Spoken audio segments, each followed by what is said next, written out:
C'est ça ou dis-moi pour faire.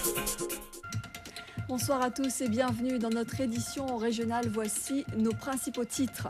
Dans l'actualité ce soir, Patrick Saint-Éloi, son nom est sur toutes les lèvres. Le décès du chanteur samedi continue d'alimenter toutes les conversations. 2 jours après sa disparition, l'émoi est toujours aussi vif. Pour lui rendre hommage, de nombreux Guadeloupéens se sont vêtus de blanc aujourd'hui. C'est un SMS qui a fait le tour de la Guadeloupe qui a invité la population à le faire. Et la consigne a été plus ou moins respectée. Sophie Vingada-Salon et Michael Bastide. Et Patrick Saint-Éloi, en effet, faisait l'unanimité, tant par ses qualités artistiques que par ses qualités humaines. Beaucoup évoquent sa simplicité et son humilité. Il a été emporté par la maladie à l'âge de 52 ans après avoir lutté durant de longs mois contre le cancer. Aujourd'hui, sa voix continue de résonner dans les bus, dans les rues. Un hommage bien mérité, comme nous le montre ce reportage de Robert Gaspard et Philippe Grenier.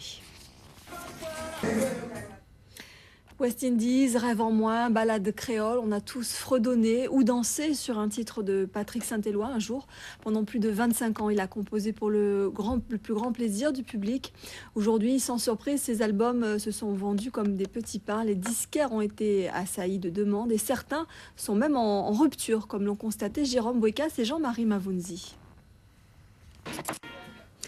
Et toutes les télés et les radios en particulier rendent hommage aujourd'hui à Patrick Saint-Éloi en diffusant notamment sur les antennes des morceaux du chanteur. Les animateurs radio ont souvent été amenés à côtoyer Patrick Saint-Éloi. Tous gardent un très bon souvenir de l'artiste. Ils évoquent sa gentillesse et sa disponibilité. Patrice Gonfier et Christian Nankin sont allés recueillir quelques témoignages. De beaux témoignages. Et Kassav se produisait en concert le jour du décès de Patrick Saint-Éloi. C'était en France. Certains membres du groupe sont rentrés aux Antilles afin d'assister demain. Jacob Desbarieux qui a accepté de venir sur ce plateau ce soir pour nous parler de Patrick Saint-Éloi. Bonsoir. Bonsoir. Merci beaucoup d'avoir fait le déplacement. Tous les artistes ne l'ont pas fait, je tenais à le préciser. La mort de Patrick Saint-Éloi, Jacob Desbarieux, a été bien sûr un choc, car la mort est toujours un choc. Mais vous saviez depuis longtemps bien sûr qu'il était malade. Kassav était resté proche de lui. Évoquiez-vous sa maladie avec lui ? Samedi soir, vous étiez donc en concert en France, en Alsace, lorsque vous avez appris bien sûr la nouvelle. Ça a été un moment difficile à vivre pour vous, vous qui étiez en train de communier avec le public ce soir-là. Vous ne pouviez pas faire autrement ? On n'avait pas trop le choix. Vous m'aviez dit tout à l'heure que Jean-Philippe Martelly a failli craquer sur scène. C'est-à-dire qu'on a décidé qu'on allait faire. C'est une partie de Kassav aujourd'hui qui s'en va. De toute façon, c'est vrai que quand ils l'ont mis dans la musique et qu'ils n'oublieront pas de le dire. Alors, vous avez partagé bien évidemment de longues années de carrière, de bons moments aussi, bien sûr. Quel moment, justement, vous avez vécu avec lui qui vous a le plus marqué ? Est-ce que vous avez un souvenir particulier ? Pour conclure, en tant qu'artiste, comment vous expliquez-vous ce paradoxe de la pudeur, de la réserve que Patrick Saint-Éloi symbolisait et de cette exposition médiatique à laquelle un artiste est forcément confronté ? C'est-à-dire que... Enchaîner les foules, il arrivait à faire ce show exceptionnel. Parce qu'il avait le talent pour ça, il avait... Voilà.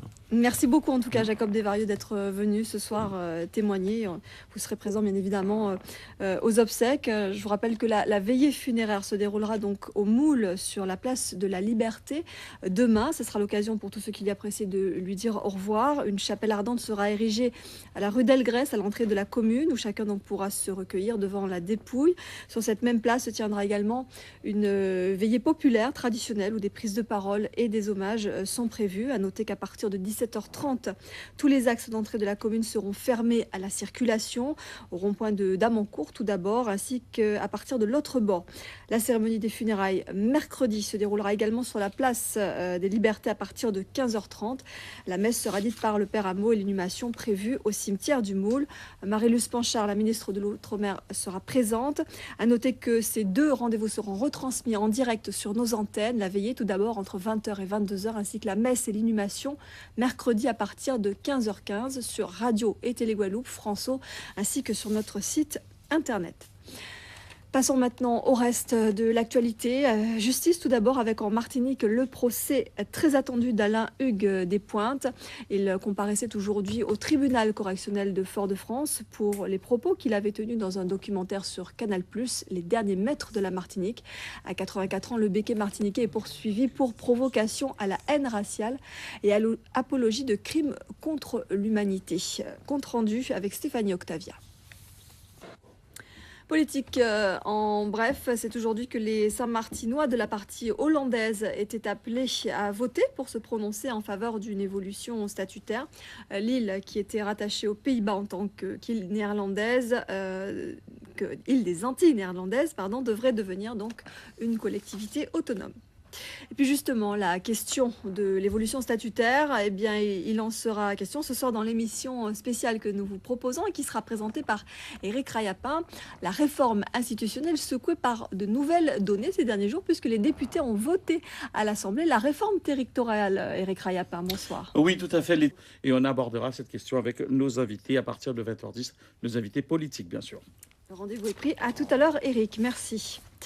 C'est le plus long câblage d'EDF dans les départements d'outre-mer. C'est aussi la plus longue ligne haute tension enterrée de la région.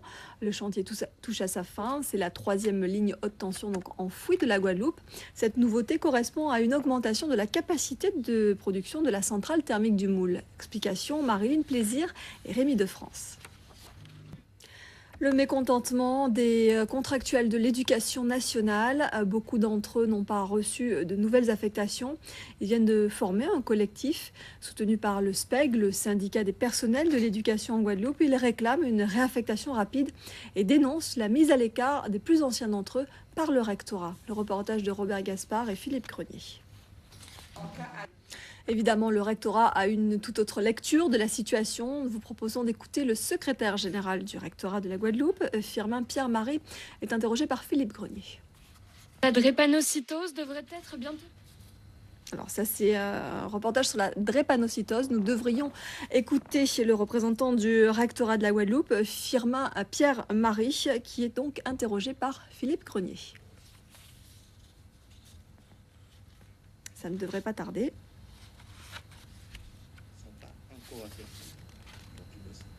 On écoute Firmin Pierre-Marie qui réagit donc sur la situation des contractuels en Guadeloupe. En fait, ils sont pas... Le rectorat qui a pris la décision de saluer la mémoire de Patrick Saint-Éloi. La deuxième partie de l'après-midi, demain mardi, sera consacrée dans les écoles de l'académie à un hommage à l'artiste disparu.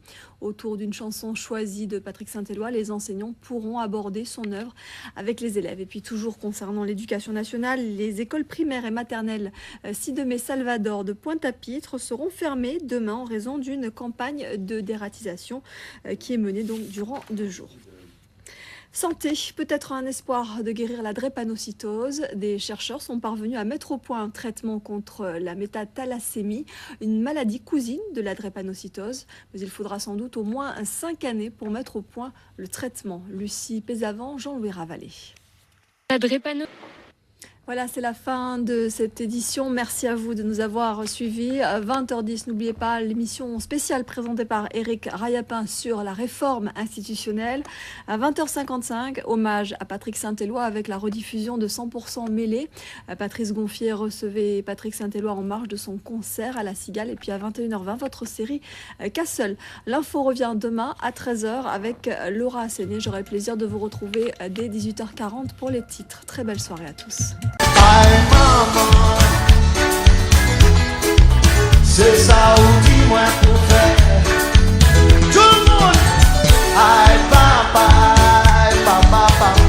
tout.